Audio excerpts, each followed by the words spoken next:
मौलूद मुक़द्दस हयात अक़दस और फ़ाते अजल खुदाम यस्सु अलमसीह के नाम में आपकी सलामती हो।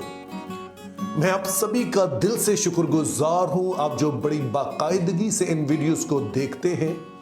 और फिर आप कमेंट करते हैं, लाइक करते हैं और साथ में बाज़ औक़ात आप क्वेश्चंस भी भेजते हैं।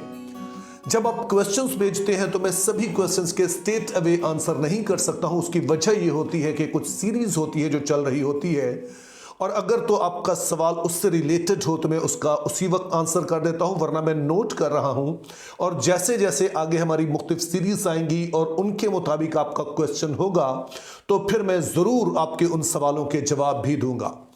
आज से हम एक नई सीरीज का आगाज कर रहे हैं जो मैं समझता हूं कि इंतहाई अहम है, क्योंकि इसका ताल्लुक हमारे ईमान से ज्यादा हमारी मसीही जिंदगी से है, और यह है अज़दवाजी जिंदगी। आज से जब हम इस सीरीज का आगाज करते हैं तो अगर आपके कोई क्वेश्चंस होंगे तो आप मुझे कमेंट्स में भी बता सकते हैं। इसके अलावा जो हमारी स्क्रीन पर व्हाट्सएप नंबर आता है उस पर भी भेज सकते हैं, और मेरी कोशिश होगी कि इस सीरीज के दौरान जो आपके अज़दवाजी जिंदगी के हवाले से क्वेश्चंस हैं मैं उनका जवाब दे सकूं। तो खानदानी जिंदगी खुदा के नजदीक कितनी अहम है, उसका पहला अंदाजा आपको इस बात से होता है कि खुदा जब आदम और हवा को बनाता है तो उनको अपनी सूरत और शबीह पर बनाता है। शायद ये बात हमें अजीब लगे कि खुदा का इंसान को, नस्ल इंसानी को अपनी सूरत और शबीह पर बनाना किस तरह से हमें खानदानी जिंदगी की अहमियत के बारे में बताता है। तो जब हम पैदाइशी की किताब उसका 5वां बाब और उसकी पहली 3 आयात पढ़ते हैं तो वहां पर एक बड़ी अहम बात हमें बताई गई है। वहां पर आप आदम के बारे में पढ़ते हैं कि जब उसका एक बेटा पैदा होता है जिसका नाम सैत है, तो वो उसकी सूरत और शबीह पर है, जिससे आपको अंदाजा होता है कि सूरत और शबीह पे होने का मतलब क्या है। अब जरा इन दोनों हवालों को साथ रखकर देखिए तो आप बेहतर तौर पर समझ पाएंगे कि खुदा ने जब आदम और हवा को खलक किया तो फिर उसकी नजर में उनकी हैसियत क्या थी।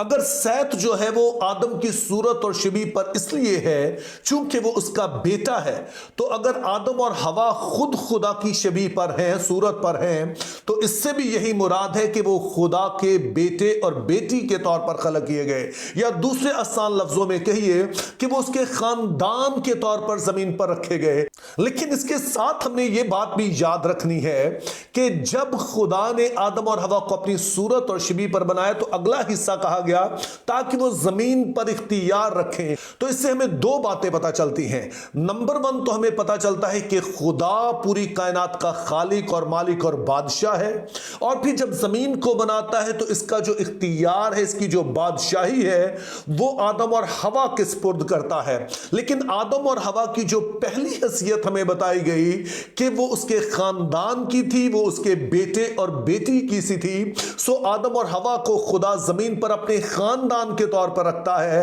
ताकि जमीन का नज़्मो नस्क जो है वो चलाए। लेकिन इसके बाद हम एक और बड़ा दिलचस्प हवाला देखते हैं। हमें बताया गया कि खुदा जब इसराइल को लेता है तो उसको भी कहता है वो मेरा बेटा बल्कि मेरा पहलौठा है। लेकिन फिर आगे जाके हम देखते हैं कि खुदा सिर्फ इसराइल को अपना बेटा ही नहीं कहता, बल्कि होसिया की किताब में उसको दुल्हन से भी तशबीह देता है, अपनी बीवी से भी तशबीह देता है। और फिर हम नए अहदनामा में देखते हैं कि जो कलीसिया उसको मसीह की दुल्हन कहा गया। अब जरा सोचिए कि किस कदर खुदा जो है वो अज़दवाजी जिंदगी को या खानदानी जिंदगी को अहम समझता है कि जब वो अपने रिश्ते को इस नस्ल इंसानी से बयान करता है तो वो खानदानी टर्म्स में बयान करता है। सो इस बात से आप अंदाजा लगा सकते हैं कि खानदानी जिंदगी कोई मामूली चीज नहीं। अगर खुदा अपना रिश्ता ये बताता है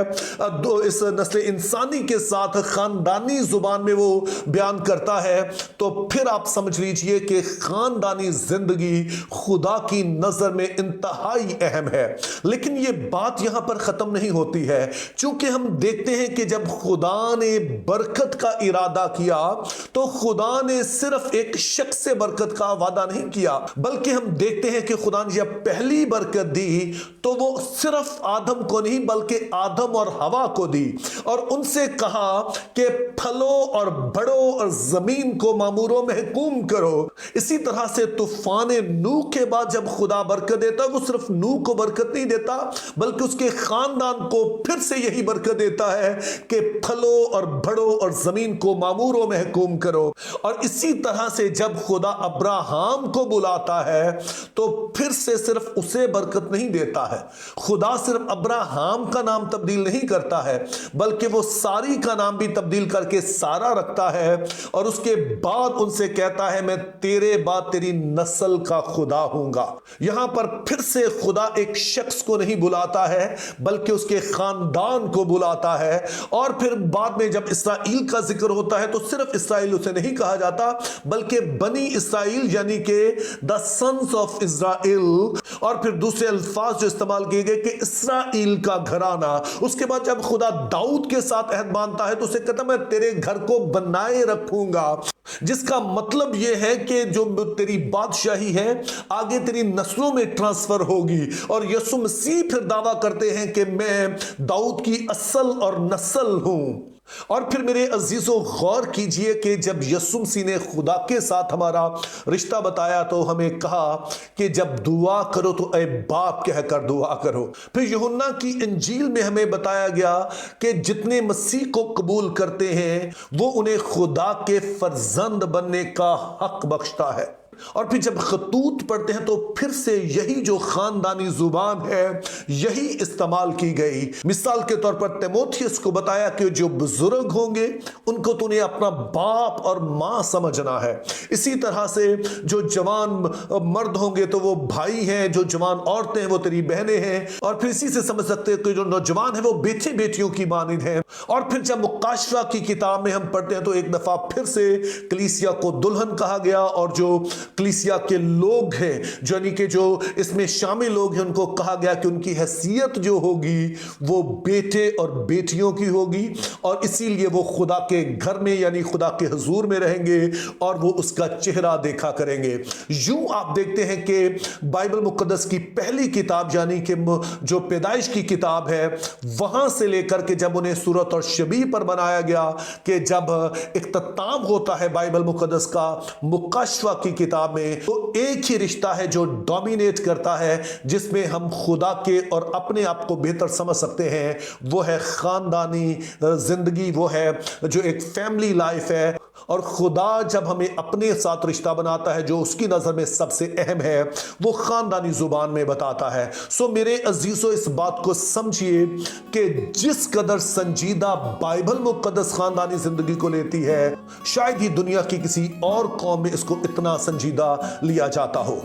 میرا ایمان ہے کہ سیریز کے اختتام پر ہم خاندانی زندگی کو ایک بالکل الگ پہلو سے دیکھ رہے ہوں گے۔ میری دعا ہے کہ خداوند ہمیں ایسا ہونے کا فضل عطا کرے۔ Think biblically, live purposefully for the glory of our great God. Have a very good day.